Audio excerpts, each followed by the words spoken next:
In my experience reviewing films, there are directors who have quietly built a substantial filmography, contributing to movies that many have likely watched and appreciated without necessarily recognizing the director behind them.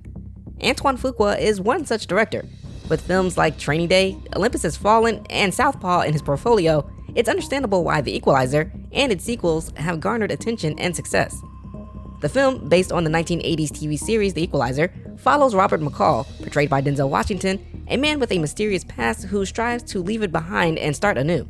However, when he encounters Terry, also known as Alina, played by Chloe Grace Moretz, a teenager subjected to violence by Russian mobsters, McCall finds himself unable to ignore her suffering. Despite his attempts to live a quiet life, McCall's formidable skills compel him to emerge from retirement as a bringer of justice, seeking retribution for the vulnerable by taking on those who perpetrate brutality. With a runtime of 132 minutes, this movie introduced a fresh badass to the big screen, but how does it compare to its 1980s predecessor and modern action heroes known for their particular set of skills? But before we get to the review, if you enjoy this type of content, hit the like button and consider subscribing to the channel. Also, hitting the notification bell will alert you when we drop new content. Now, let's get critical. Robert McCall, a retired U.S. Marine and intelligence operative, leads a quiet life in Boston, working at a home improvement store and mentoring his colleague Ralphie. Struggling with his insomnia, he often spends nights at a diner where he befriends Alina, a teenage sex worker trafficked by the Russian mafia. One evening, while Robert and Alina are bonding over books and future endeavors, Alina's pimp, Slavi, interrupts their evening, violently reminding Alina of her entrapment. Robert is given a business card for Slavi's escort service as a grim reminder of Alina's reality. Shortly after, Alina is hospitalized due to severe injuries inflicted by Slavi. Determined to help Alina, Robert confronts Slavi but is met with refusal. Assessing the situation, he swiftly eliminates Slavi and his men. Unbeknownst to him, Slavi's syndicate is just a branch of a larger criminal network led by Russian oligarch Vladimir Pushkin. Pushkin's enforcer, Teddy Renson, arrives in Boston to investigate, sparking a chain of violent confrontations between Robert and Pushkin's associates. As tensions escalate, Teddy eliminates anyone with knowledge of Robert's actions, including Alina's friend Mandy. Susan Plummer, Robert's former colleague, aids him in identifying Teddy and reveals his connection to Pushkin's operation. Robert confronts Teddy, threatening further retaliation if pursued. In a series of daring moves, Robert dismantles Pushkin's operations, including a money laundering warehouse and oil tankers. In retaliation, Teddy kidnaps Robert's co-workers, leading to a deadly showdown at the hardware store. Robert outwits and defeats Teddy, saving Ralphie and killing Pushkin's enforcer. In a final act of retribution, Robert travels to Moscow to confront Pushkin, orchestrating his demise. Despite his anonymity, Robert's actions inspire Alina, who starts a new life with the money left for her in the hospital. Motivated to continue his mission, Robert adopts the persona of the Equalizer, offering help to those in need through online channels. Fuqua's filmmaking style is often characterized by its gritty and realistic approach, particularly in his meticulous attention to building tension.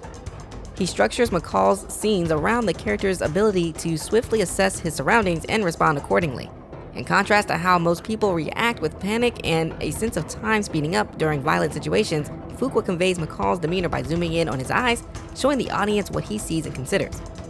He even incorporates the sound of McCall's heartbeat and breathing to underscore the character's calmness. Denzel Washington, in portraying McCall, makes a conscious effort to display minimal overt emotion, relying instead on his eyes to convey the gravity of each situation. Washington insists on participating in all action scenes himself, only resorting to a stunt double when absolutely necessary. When Fuqua first encountered the script, he aimed to create a hero figure that resonated with the common man, someone who could level the playing field for those who couldn't defend themselves. Washington's performance is commendable, capturing every facet of his character, from a supportive father figure to a helpful friend, and seamlessly transitioning to a cold, calculated killer when the scene demands it.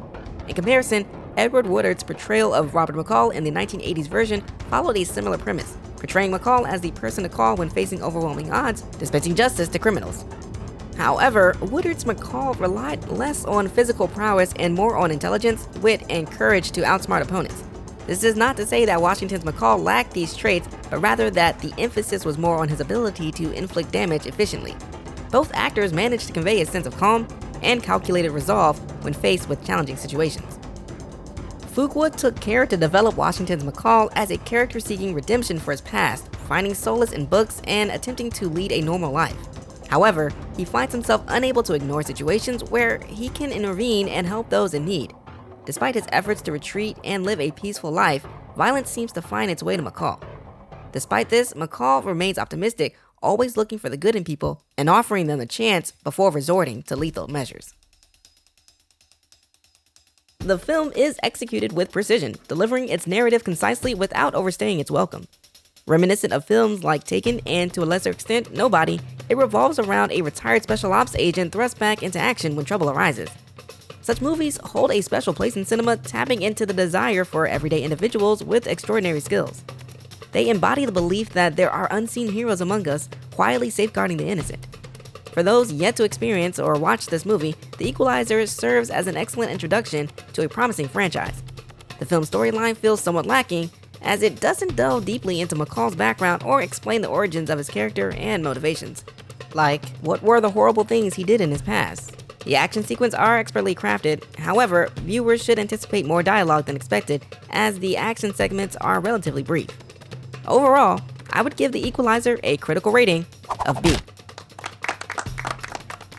He didn't want to read the warrant because he couldn't read the warrant because he was a 6-year-old little baby. He hadn't learned to read yet, so I don't give a fuck about a warrant then. Don't give a fuck.